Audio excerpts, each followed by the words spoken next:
In the late 1970s, while the Bee Gees were dominating charts around the world with their disco anthems, one figure unexpectedly rose even higher: Andy Gibb. The youngest of the Gibb brothers, he wasn't a member of the Bee Gees, but for a brief and remarkable period, he eclipsed them in fame. Andy Gibb became a pop phenomenon in his own right, a solo artist whose face was on every magazine cover and whose songs were charting faster than any of his older brothers. But behind the scenes, the machinery that had elevated him to global superstardom was fragile. Within a few short years, it all collapsed. Andy Gibb was only 19 years old when he released "I Just Want to Be Your Everything" in 1977. Written by Barry Gibb, the song soared to #1 on the Billboard Hot 100 and stayed there for 4 consecutive weeks. His next singles, "Love Is", "Thicker Than Water", and "Shadow Dancing", also hit #1. In fact, he became the first solo artist to have his first 3 singles go straight to the top of the US charts. The Bee Gees were massive, but Andy was everywhere.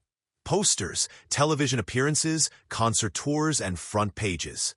Unlike his brothers, Andy didn't build his career over a decade.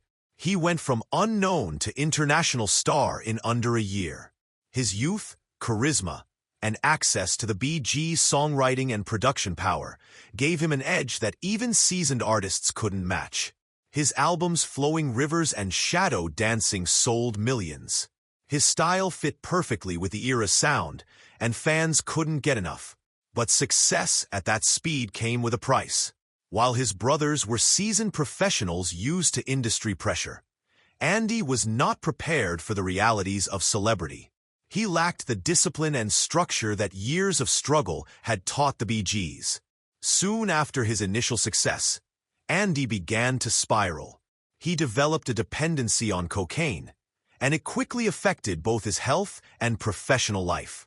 He missed interviews, failed to show up for recording sessions, and became unreliable to the people managing his career. His relationship with actress Victoria Principal became tabloid fodder. Their romance was high-profile but tumultuous. When it ended, Andy's emotional decline accelerated. He was dropped from his contract with RSO Records. His once promising role as co-host on Solid Gold was terminated due to erratic behavior. Offers stopped coming. In just a few years, the teen idol who had once outsold his brothers was struggling to find work. The early 1980s were marked by attempts at rehabilitation. Andy entered several treatment centers. His family remained supportive, with Barry and the rest of the Bee Gees trying to help him find his footing again. There were glimpses of a comeback, talks of new albums, theater roles, even some recording sessions, but the momentum never returned. The industry had moved on, and Andy could never fully re-establish his place in it. In 1987, Andy claimed to have been sober for over a year and was reportedly working on new material. There was cautious optimism that he might return to music with a new sound and a more mature outlook. However, his past excesses had already taken a toll. On March 10, 1988, just 5 days after turning 30, Andy Gibb died of myocarditis, an inflammation of the heart likely caused by prolonged substance abuse. His death shocked the public, not because he was a forgotten figure, but because his fall had been so swift and complete. Andy Gibb, the teen sensation who had briefly been more popular than the Bee Gees themselves, had vanished from relevance years before his death. His story became a warning about the destructive power of rapid fame and unprepared youth thrust into the spotlight.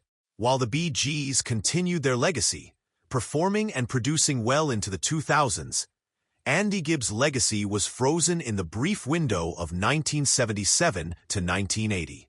His name became synonymous with both dazzling early success and the personal cost of fame without foundation. Andy Gibb didn't need to be in the Bee Gees to outshine them. He did it on his own, briefly, brilliantly, and tragically. His rise was faster. His fall was steeper. And the crash left behind a legacy defined not just by music, but by everything that followed after the music stopped.